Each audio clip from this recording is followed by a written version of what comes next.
ఢిల్లీలో ఇప్పుడు బీజేపీ గెలిచినా భవిష్యత్తులో కాంగ్రెస్ బలపడుతుంది అని ధీమా వ్యక్తం చేశారు కాంగ్రెస్ వర్కింగ్ ప్రెసిడెంట్ జగ్గారెడ్డి. అరవింద్ కేజ్రీవాల్కు అహం వచ్చిందని, ఆయన రాహుల్ గాంధీ పర్సనాలిటీని ఎప్పటికీ డామినేట్ చేయలేరు అన్నారు. ఒంటరిగానే పార్టీని బలోపేతం చేసుకోవాలి అని రాహుల్ భావిస్తున్నారని అనుకుంటున్నామన్నారు. మీడియాతో చిట్చాట్లో సందర్భంగా ఈ వ్యాఖ్యలు చేశారు జగ్గారెడ్డి.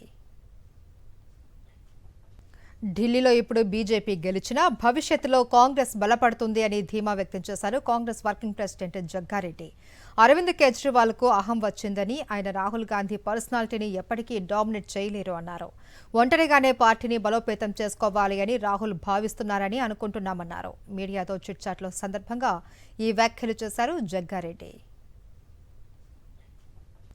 ఢిల్లీలో ఇప్పుడు బీజేపీ గెలిచినా భవిష్యత్తులో కాంగ్రెస్ బలపడుతుంది అని ధీమా వ్యక్తం చేశారు కాంగ్రెస్ వర్కింగ్ ప్రెసిడెంట్ జగ్గారెడ్డి. అరవింద్ కేజ్రీవాల్కు అహం వచ్చిందని, ఆయన రాహుల్ గాంధీ పర్సనాలిటీని ఎప్పటికీ డామినేట్ చేయలేరు అన్నారు. ఒంటరిగానే పార్టీని బలోపేతం చేసుకోవాలి అని రాహుల్ భావిస్తున్నారని అనుకుంటున్నామన్నారు. మీడియాతో చిట్చాట్లో సందర్భంగా ఈ వ్యాఖ్యలు చేశారు జగ్గారెడ్డి.